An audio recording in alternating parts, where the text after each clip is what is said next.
بسم اللہ الرحمن الرحیم قل اعوذ برب الناس ملک الناس الہ الناس من شر الوسواس الخناس الذي يوسوس في صدور الناس من الجنة والناس۔ سورہ فلق میں دنیاوی آفات اور مصائب سے پناہ مانگنے کی تعلیم تھی، اور اس صورت میں اخروی آفات سے پناہ مانگنے کی تاکید ہے۔ اس صورت میں اس شر سے پناہ مانگی گئی ہے جو تمام گناہوں کا سبب ہے، یعنی شیطانی وساوس اور اس کا اثرات، اور چونکہ آخرت انہی چیزوں سے تباہ ہوتی ہے، اس لیے اس کی تاکید پر قرآن کریم کو ختم کیا گیا ہے۔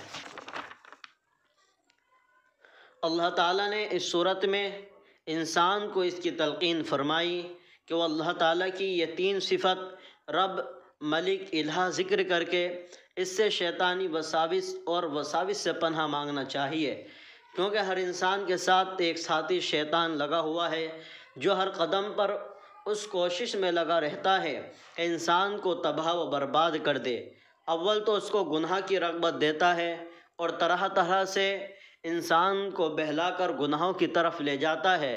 اگر اس میں کامیاب نہ ہوا تو انسان جو طاعت اور عبادت کرتا ہے اس کو خراب اور ضائع کرنے کے لیے ریا، نمود اور غرور و تکبر کے وسوسے دل میں ڈالتا ہے۔ علم والوں کے دلوں میں عقائد حقہ کے متعلق شبہات پیدا کرنے کی کوشش کرتا ہے۔ اس کے شر سے وہی بچ سکتا ہے جس کو اللہ تعالیٰ ہی بچائے۔ رسول اللہ صلی اللہ علیہ وسلم نے فرمایا، تم میں کوئی آدمی ایسا نہیں جس پر اس کا ساتھی شیطان مسلط نہ ہو۔ صحابہ رضی اللہ عنہم اجمعین نے عرض کیا، یا رسول اللہ، کیا آپ کے ساتھ بھی یہ ساتھی ہے؟ فرمایا، ہاں، مگر اللہ تعالیٰ نے اس کے مقابلے میں میری مدد فرمائی ہے اور اس کو ایسا کر دیا ہے کہ وہ بھی مجھے صرف خیر کے علاوہ کسی اور بات کو نہیں کہتا۔ صحیحین میں حضرت انس رضی اللہ تعالیٰ عنہ کی حدیث ہے کہ ایک مرتبہ رسول اللہ صلی اللہ علیہ وسلم مسجد میں معتکف تھے۔ ایک رات میں ام المؤمنین حضرت صفیہ رضی اللہ عنہا آپ کی زیارت کے لیے مسجد میں گئیں۔ واپسی کے وقت رسول اللہ صلی اللہ علیہ وسلم ان کے ساتھ ہوئے۔ گلی میں دو انصاری صحابی سامنے آ گئے تو آپ نے آواز دے کر فرمایا، ٹھہرو، میرے ساتھ صفیہ بنت حوی ہے۔ ان دونوں نے بکمال ادب عرض کیا، سبحان اللہ یا رسول اللہ، یعنی کیا آپ نے ہمارے بارے میں یہ خیال کیا ہم کوئی بدگمانی کریں گے؟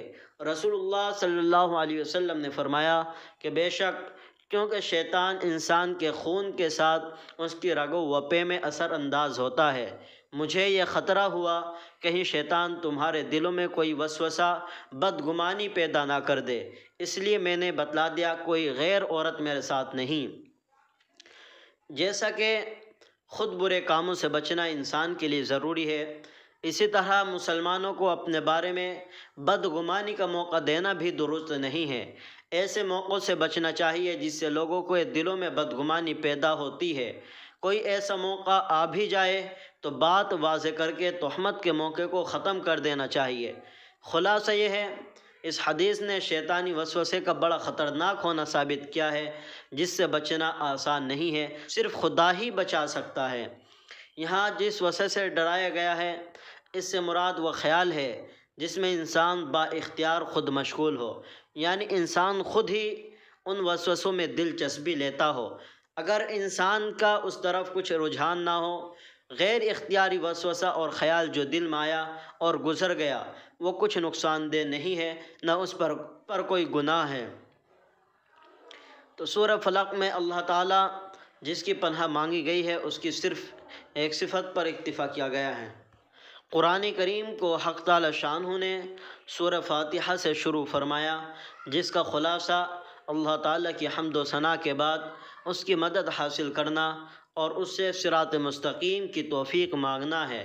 اور اللہ تعالیٰ کی مدد اور صراط مستقیم یہی دو چیزیں ہیں جن میں انسان کی دنیاوی اور دین کے سب مقاصد کی کامیابی مضمر ہے۔ لیکن ان دونوں چیزوں کے حصول میں اور حصول کے بعد اس کے استعمال میں ہر قدم پر شیطان لعین کے مکر و فریب اور وسوسوں کا جال بچھا رہتا ہے۔ اس لیے اس جال کو پاش کرنے کی مؤثر تدبیر استعاذہ پر قرآن کو ختم کیا گیا ہے، یعنی سورہ فاتحہ میں اللہ رب العزت کی مدد اور صراط مستقیم پر ثابت قدمی کی دعا مانگی گئی ہے، اور انسان صراط مستقیم پر ثابت قدم تبھی رہ سکتا ہے جب کہ انسان شیطانی وسوسوں اور شیطانی خیالوں سے پاک اور صاف رہے، اور انسان شیطانی وسوسوں اور خیالات سے اللہ رب العزت کی پناہ میں آ کر ہی محفوظ رہ سکتا ہے، اس کے بغیر کوئی چارہ نہیں ہے۔ تو اس لیے سورہ فاتحہ سے قرآن کریم کو شروع کیا ہے، اور اللہ رب العزت کی پناہ پر یعنی سورہ ناس پر قرآن کریم کو ختم کیا گیا ہے۔ رب العزت ہم سب کی شیطانی لعین سے حفاظت فرمائے، اور ہم سب کو اللہ رب العزت اپنی پناہ اور حفظ و امان میں رکھے۔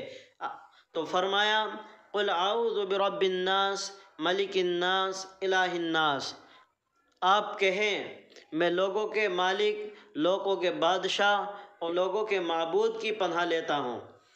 من شر الوسواس الخناس، بہکانے والے، پیچھے ہٹ جانے والے کی برائی سے۔ الذی یوسوس فی صدور الناس، جو لوگوں کے دلوں میں وسوسہ ڈالتا ہے۔ من الجنۃ والناس، خواہ جنات میں سے ہو یا انسانوں میں سے ہو۔ اللہ تعالی ہم سب کی حفاظت فرمائے، آمین۔ وآخر دعوانا الحمدللہ رب العالمین۔